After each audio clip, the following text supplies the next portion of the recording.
Considering the fact that I just uploaded a video about Gabbie Hanna literally less than a week ago, we have to do this. Alyssa Perrine? This person is a self-admitted former Gabbie Hanna stan. We're gonna listen to her talk about that in a second, but before we start, I just wanted to point out that she was an adult when this was happening. She was 18 into her early 20s, which, don't get me wrong, it's still young, you know, like the frontal lobe isn't fully developed yet, no one is exempt from making mistakes, etc. However, I am going to be a little bit harsher on her than I would be a minor because girl, I was 18 once too, and I never harassed people on the internet for someone that I was a fan of, okay? Let's be real, like, maybe you're young, maybe you're impressionable, but like, I feel like everybody knows to just be a good person. Treat people the way you want to be treated, all that stuff. Why are we on the internet cyberbullying people in the name of Gabbie Hanna? Are we for real? Let's get into it, shall we? Being a fan of Gabbie Hanna was genuinely fun at first. It felt like being in on something, and understanding her in a way that other people just didn't get. There was this energy in the fandom, very protective, very defensive. It felt justified, you know? Like we were standing up for someone we genuinely thought was misunderstood. But I don't think we talk enough about the other feelings that were there at the time as well. Because low-key, we were really scared of her. And it wasn't this, she's so terrifying thing. It was like, I genuinely don't get this. I don't get, like, being afraid of someone you're a fan of. I mean, I understand the concept of it, I just don't understand why. Like, how can you be a fan of somebody and then be like, I'm scared of them, and then be like, I'm still a fan of them, though? Where's the critical thinking? I'm a little confused. I have to bring this up. I just have to, okay? We all know that I used to be a Timothée Chalamet stan, okay? I was brainwashed. I had an Instagram, I had a Twitter, I had a Tumblr. But I was never really active on those social medias in terms of, like, defending him, you know? I mainly used them just to lurk and, like, talk to my mutuals and see what crazy Club Chalamet was up to that week. We did not claim her, by the way. My point is that I was supporting quietly, okay? Something most Gabbie Hanna stans have never even begun to conceptualize. I also want to point out that if this person was in a group chat with Gabbie or like communicating with her somehow, what was she doing to gain that interaction, okay? Because Alyssa later does claim that Gabbie's interaction was transactional. So what are we doing to get it? Okay, and if the answer to that is harassing people on the internet, I don't know that I can be on your side. Doesn't mean I'm on Gabbie's side either. I'm on no one's side. You didn't want to be noticed for the wrong thing. You didn't want to disagree too loudly. It's giving Jonestown. It's giving cult vibes. I remember seeing how she responded to criticism, even small criticism, and thinking, okay, so this is what happens when you step out of line. And I told myself it wasn't fear. It was just respecting Gabbie. It was her having boundaries. Yes, respect your dictator. Or whatever she wanted us to believe. There was also this unspoken rule that you don't call her out, because if you do, there's a very real chance she might unfollow you. And to us, that was everything. Like, oh no, a creator unfollowed you. But when you're in the midst of it, it doesn't feel small. Being followed by her meant something to us. It meant you were a good fan. You were on the right side of history. There's something to be said about the psychology behind this, no? Because obviously these fans are doing this for a reason, you know? Like, they need Gabbie's attention. Don't get me wrong, I was described as emotionally challenged as a teenager, okay? I longed for a sense of community. I just wanted like a tight-knit group of friends, you know? I did some crazy things for attention as a minor, but I can't say that I ever bullied and harassed people on the internet just for validation. Not a minor being more mature than some of you grown adults. That's cringe. So people learned really quickly what kept you there and what got you pushed out to the side. You could joke, you could defend, you could laugh along at her, but as soon as you got too critical, that's when things changed and she was no longer on your side. I know for me, there were moments I wanted to say something. Not even anything harsh, but I didn't because I cared more about staying in her orbit than saying what I actually thought. And the thing is, it's not like nobody ever said anything either. People did, just not for long really. Because once you called her out, it didn't turn into a conversation. It turned into silence. Like, complete silence. No likes, no replies, no notifications from her, nothing. Sometimes this happened for months. And I know this sounds not important, but to us, when that is the thing we rely on, her just cutting that off, it feels very intentional. This is literally an abusive relationship, okay? Like, you shouldn't have been relying on her attention so heavily to begin with, but she knew you were, and she weaponized that against you to manipulate you. One of the biggest moments for me, and the one that I tried not to think about too much because it was just so much, was the Rachel Oates book poetry thing. Because, oh my god, let's get into that. At the time, we thought the dynamic was really clear. Gabbie's poetry book, or so she claimed, was about really deep, personally traumatic things in the mind. If you've actually seen some of the poems in this book, whatever. The mindset of a child. So it came off really stupid and childish because it was. But that's not the point. The point is Rachel made a parody book of this, and since we viewed it as a very traumatic book, it just pisses me off because it's so bad poetry. English. The poetry is so bad. It's obviously so lazy. It was obviously like an intentional cash grab, in my opinion, from Gabbie. But these stans are so hardcore and they're like, it was trauma. It was from the lens of a child. You wouldn't get it. It's like, No, it was just lazy and bad. Like, get over yourself. Get a life. We took this very badly. We were very offended by this. Like, why would you make poetry out of somebody's trauma? Like, not your own trauma. Not, like, you're making a joking book about somebody's trauma. Or so we thought. So people really defended Gabbie for this. But when I went back and read Adult Lessons without that framing in my head, some things really didn't line up. If something is being presented as a deeply trauma-centered work, you expect that to be reflected throughout it. And it just wasn't. Now, I'm not saying there's nothing personal in it. Don't get me wrong. There are some mental health poems that relate to Gabbie in the book. But I am saying the way it was phrased to us was not entirely true. And because of that, we framed Rachel like she had done something genuinely bad. In reality, all she did was write a parody book about her dog. Her fucking dog. That's what we were upset over. Most fans didn't come to this conclusion on their own. They were guided by Gabbie. So you took Gabbie's word for it instead of reading the poetry book yourself and forming your own opinion on it. Right. It shouldn't be the way Gabbie framed it to you, or Gabbie guided us to think this. Grow a brain, like make your own decisions. Or maybe you just didn't want to admit to yourself that you were scammed out of however much money the book cost because it was so ass. And I think that's the first time I really realized we weren't defending her. We were being mobilized. At the time, even then I thought it was excessive. That's why I never really got involved. It was horribly wrong with Gabbie, but for years I felt slighted by Rachel for some reason. Like she had done something. She hasn't. She did nothing wrong. And I just hate the way Gabbie put a bad taste in my mouth when I hadn't even watched her videos and still haven't to this day. I meant to really like them. I don't know if you can tell. I'm a book person. I know my room's a mess, but I'm a book person. I love books. So like, I would love Rachel's content. And I think that's the part that bothers me now is how normal it all felt. Like, it felt completely reasonable that we were constantly defending her and protecting her. But when I step back and look at it, the dynamic is kind of backwards. We were her audience. She was the 30-year-old woman. A lot of us were young, impressionable, and trying to figure out what was right and wrong in real time. Why did it feel like we were responsible for protecting her? And within all of that, there's the obvious favoritism. Like, there were just certain people in the fandom who got more likes, more replies, more validation, and personalized FaceTime calls with Gabbie. And it wasn't random. It was very clear what the messaging was. The more money you pay to my Patreon, the more access to me personally you get. It is so fucking parasocial beyond belief, I can't even begin to put it into words. Because when attention is the reward and silence is the punishment, favoritism is what keeps the system running. And there were moments that, at the time, felt exciting. Like her inviting a fan over to her house. And let me be clear, I'm not talking about Nick, the guy from Romantic episode. Why did she do that? Is she okay? I didn't know about this until a couple of months ago. I went my entire fandom life not knowing about this. You know how jealous I would have been? That's not normal. I should not be jealous of that. That is, what the hell? Are you kidding? And mind you, this person didn't just go to her house. She worked for her for a period of time, but a lot of people hire their fans. That's not actually as taboo as it sounds. It's the inviting the fan over to your house while they work for you. That type of power dynamic is kind of crazy. Looking back on it, it really blurred the lines. We were fans. She was the creator. And I need to reiterate, so many of us were young. The friend I know now at 18 joined the fandom at 12. So when you already have a space of people trying to stay on her good side, we're afraid of losing her attention, constantly rewarded. Being invited into her personal life like that, it reinforces the idea that closeness is something you get by being the right type of fan. And I think the clearest example of all of this is how divided it became. There were different levels of access to Gabbie Hanna. It wasn't labeled in some dramatic way, like there was no specific, here's the access to me card, but we all knew it. We all knew it. There were fans she would FaceTime with, talk to directly, and build relationships with. And then there were people she would miss live streams for. People who were still showing up, just at a lower level. Same fandom, very different experience. I didn't see it at the time. I just thought people were closer to her.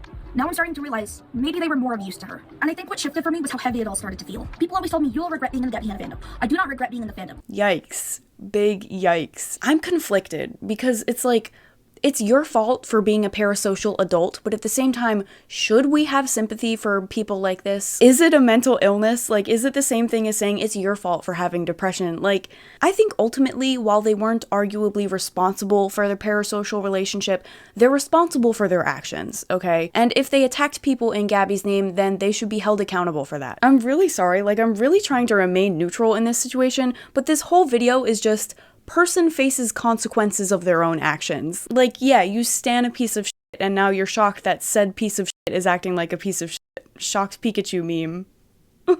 I regret what the fan did while I was in it because now I am associated with that shit. Like, don't know what to tell you. Like, I can't apologize for them. I'm not them. You are them, though.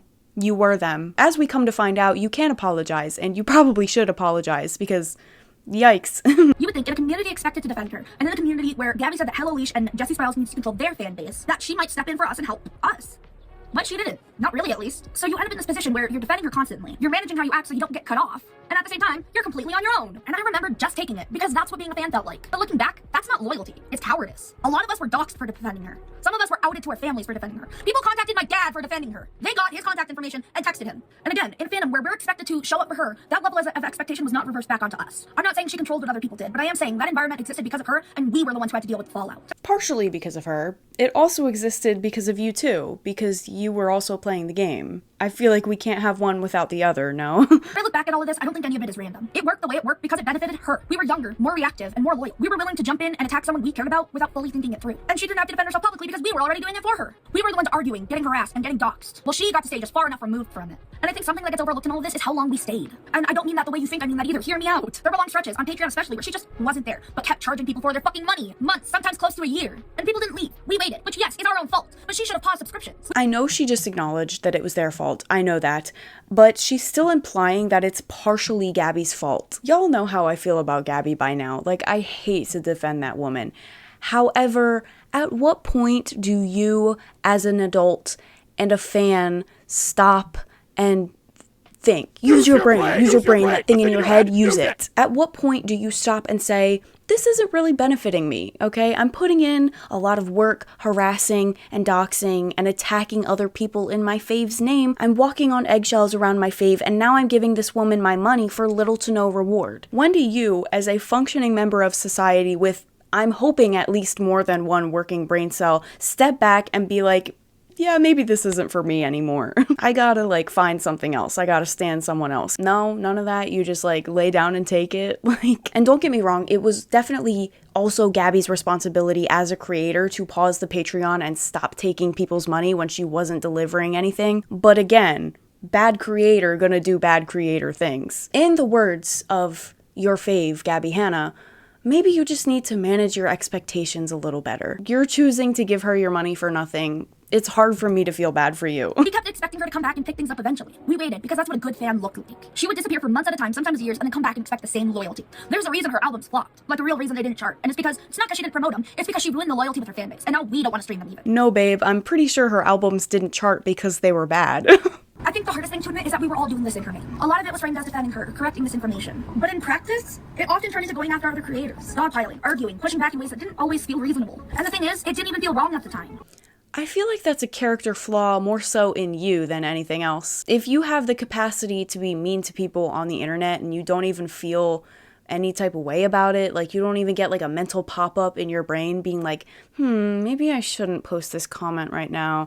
Like, that's on you. There were conversations behind the scenes, like the 3-hour phone call that explained everything. We thought she validated herself. We really, genuinely did. Namely, because most of us didn't have 3 hours to digest that shit. So we skimmed through, and we found all the parts that fans talked about, and we telephoned it. Right. Yeah, no, for sure. This makes me so angry because if you know anything about Gabbie's fanbase, you know how vile they are. They will stop at nothing to rescue their Lord and Savior, Gabbie Hanna, okay? They're known for attacking, harassing, cyberbullying, doxing, like, it's bad, okay? And you're telling me that people were doing that over a phone call they didn't even properly listen to? Confirmed, Gabbie Hanna stans are the most brain-dead people on the internet. You're defending someone to the death and you're not even sure if they're right or not. Still though, like, how could you listen to a woman sit down with a rape victim and say, yeah, I heard out your rapist, and still think she's in the right there? She really cleared Jessie. Like, she was so right. Huh?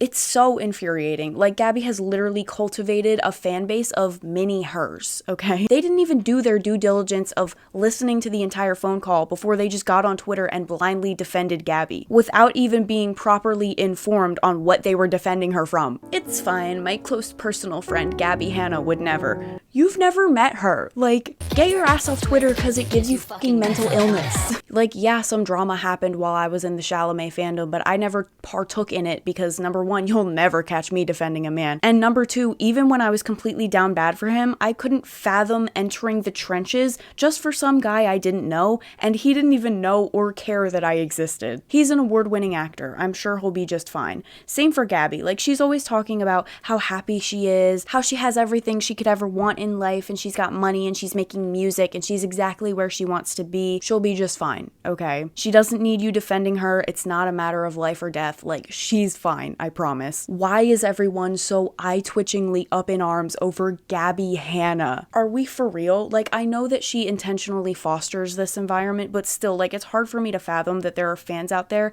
that are this crazy and parasocial. The thing I hate the most, we did. As fans, we took that seriously. We trusted that there was context we didn't know. I mean, Jessie's friends were literally in my personal DMs calling that phone call napalm at least 1.5 years before it was released. Meaning, yes, it was premeditated. But in hindsight, is that a bad thing? In the moment, we were like, if it's premeditated, how truthful can Jessie be? Really?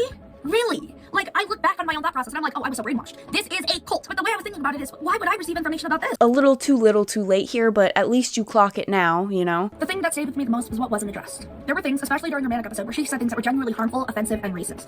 Towards black people, towards Native Americans, and towards all the trans people. Like, it was just so fucked up. Non-binary people, trans people, people with DID. I could keep going! There were so many people she attacked during her Manic episode, and then never addressed it. She said she would address it, and then never did. What I kept looking for was a direct, clear acknowledgement of what happened, not a vague explanation. I wanted actual accountability for what was said. Mental health may be able to explain behavior, it does not erase the impact that she had. I remember waiting for that moment where it would be like, oh, she's finally taking this seriously. And it just never came. When you're in a space where you're expected to defend someone, that lack of clarity does not make things easier. It makes fans explain something that was never actually explained in the first place, and that's not a position we should be put in. We shouldn't have to put words in Gabbie's mouth. We shouldn't have to defend Gabbie from a racism accusation in 2025. This just straight up should not have left her mouth to begin with. She should have, the second she became stable, apologized for what she said, but instead she let God atone for her misdeeds. This does nothing for the public. I think that was what really broke it for me, was the trust. The trust that she had formed with somebody she'd never met before, right? And then everything changed, like a full rebrand. Different content, different messaging, different identity. She's leading into the trad wife Christian era and taking a much direct, critical approach to other people. And again, people are allowed to change. That's not the problem. The problem was how sudden it felt and how little was actually explained to the people who were there supporting her. If you've built an audience on one kind of relationship and then completely change into something else, it feels like being left behind without understanding why. Bro, she doesn't know you. Like, as crazy as this sounds, I can't really fault her for this because this is kind of something I had to come to terms with when I left the Chalamet fandom,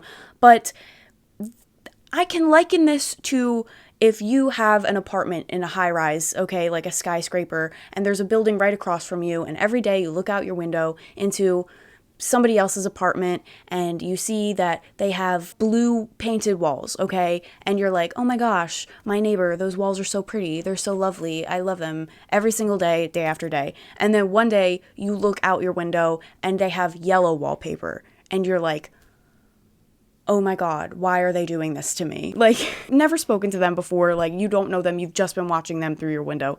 And you're just like, why is this happening? They didn't consult me about this. Like, why is this happening to me? You know, like, bro, they don't know you. Like, you're not even on their radar like that. Like, stand up. Especially when that new version starts criticizing in ways that honestly feel familiar. It felt like the same patterns from old versions of Gabbie. And at that point, I think I realized I wasn't watching someone grow. I was watching someone change patterns and directions without actually ever addressing what came before it. Then there were moments that just felt disconnected from the audience entirely. Like when she started going after Adam McIntyre for living in sin. The audience she built, the people that were there to support her throughout all of this, are majority gay men, lesbians, and trans people. So seeing the messaging aimed at someone like that did not feel out of place. It felt like all of the people who had been there this entire time weren't being considered at all. I remember watching yeah. Do you know Gabbie Hanna? Do you know the person you were standing for so long? Like, give me one example of any time Gabbie Hanna has ever been considerate of anyone but herself. Like, oh, sorry, my bad. I forgot about the babies in the street. 'Cause there's babies dying on the fucking street. Thinking, who is this actually for? Who watches this? Because it wasn't just a change in content, it was a shift in values entirely. No matter how horrible of a person Gabbie was in 2018, she was socially aware. She supported trans and gay people and supported Black Lives Matter. For us, she did the bare minimum. She was amongst the people who were on the right side. Now look at her.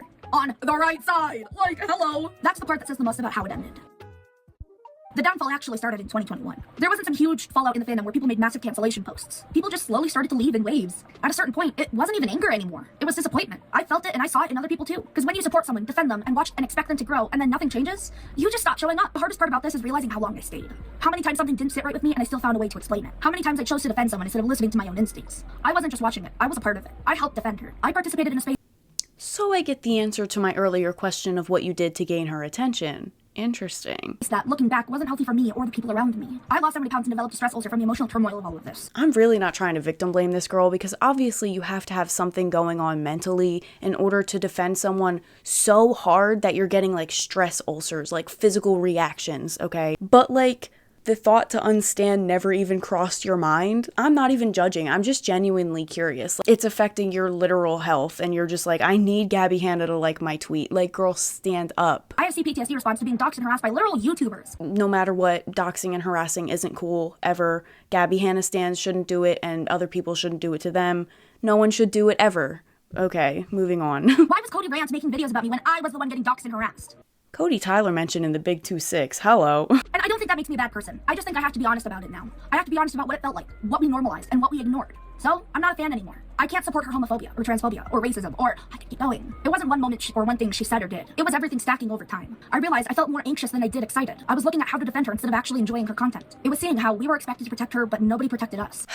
I do believe that creators should have a healthy respect for their audience, okay? But to me, that doesn't mean I'll do anything for them and they'll do anything for me. You can love your audience, you can care a lot about them, you can make cool content for them, whatever. But at the end of the day, you do not know most of these people. I don't know, maybe it's just the way Alyssa worded this, but it really rubs me the wrong way. Peace and love, Alyssa wasn't entitled to Gabbie's protection, and Gabbie wasn't entitled to Alyssa's either. You willingly offered that to her. This is just feeding into the parasocial element that all Gabbie Hanna stans seem to have. Gabbie is a grown woman, she doesn't need you to protect her, she's never met you before, so why would she protect you? She doesn't know you.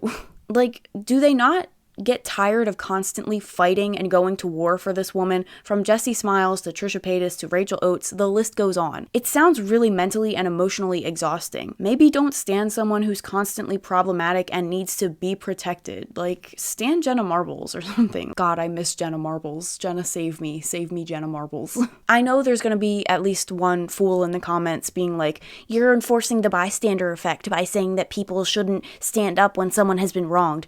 That's not what I'm saying. People should stand up when someone has been wronged. But again, we're talking about Gabbie Hanna. I've said it once and I'll say it again. The only time Gabbie Hanna has ever been wronged in her internet career was the rice gum situation. In every other situation, she was the one doing the wronging. This is a long pattern of behavior for her. So no, she should not have had access to a parasocial legion of fans to weaponize against the people she didn't like when she was in the wrong. It was the favoritism, the hierarchy, the way attention became something you had to earn by being the right type of fan, the times that things were framed in ways that made us react a certain way, and we did, the times where real issues were involved, and we were still expected to defend first and think later. Liking someone shouldn't be like this. I agree. Being part of a community shouldn't look like calculating what you can and cannot say. And more importantly, it was realizing that some of the things she's doing recently just don't align with me anymore. So I left because I finally stopped ignoring all of it. Time, energy, defending her, being part of that space. When you put that much into it, it's really hard to walk away. Even when it doesn't feel right. Even when you start noticing patterns. Leaving doesn't mean just stop being a fan. It also means admitting how long you stayed when you shouldn't have. It happens slowly in pieces, because letting go of something like that takes time. Now, there's not a single original supporter who stands by Gabbie. I think they're all gone. All of my friends, all of the fandom, they're gone. They're gone. As they should be. Gabbie Hanna is despicable, to be honest. There are no fans on Twitter of Gabbie Hanna. I was the last one. Things change, and so did we. It's much bigger than all of that. There's also something to be said about the fact that you were the last one. Like,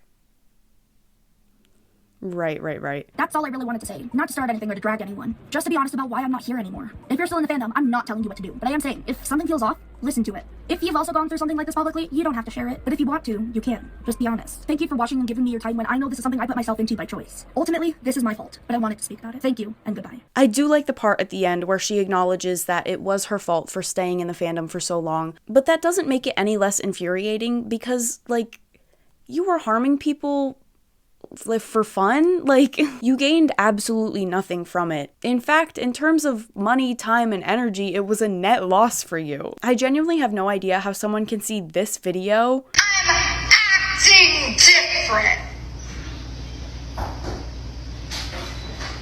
and say, yes, that's my fave, go off queen, slay mama. Like, bro, stand up. What are you doing? Now, since posting this video, it is still up on Alyssa's channel, but she's turned the comments off. Before Alyssa had turned off the comments on her video, Cody Reeds, who formerly known as Cody Tyler, left a comment on the original video. One stan of a problematic person to another. Like, we literally have the pot and the kettle fighting in the comments over here. Like, really interesting that I do not see JenDent's comment. You remember her, right? The woman you accused of assault with no evidence? Alyssa responds to this and says, mind you, aren't you the person who lied about a sexual assault survivor and then tried to tell their story for them? Explains a lot, because JenDent harassed survivors and tells them that she doesn't care that they were she's gonna harass them anyway. Not to mention doxed Gabbie's email address to her fan base when she's great, so we're still defending Gabbie. Good to know, good to know. Why do you think it's okay for a 50-year-old woman to contact minors? Why do you think it's okay for a 50-year-old woman to be sharing someone's story in DMs